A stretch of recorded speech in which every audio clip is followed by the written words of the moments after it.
mga rollercoaster ride ang naging journey ng ating Masked Singer ngayong Season 3. Iba't ibang feels ang binigay ng 16 na celebrities. Lagi akong maraming emotions na nararamdaman pag nag-perform ka. Ganda naman ang voice mo, grabe. Clueless kami, so sinayaw na lang namin.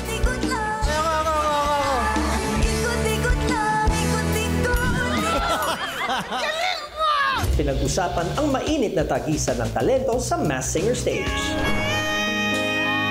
Grand finals na po yung performance. Basta sobrang explosive lang. Alam mo yung nararamdaman ko yung sakit na nararamdaman mo nung kumakanta. Baka ikaw na ang pinakamagaling sa season na to, ha? Para sa akin lang, ha? Isa-isa ring nanggulat sa Masked Universe ng isa-isang nagtanggalan ng maskara, The Unmaskato.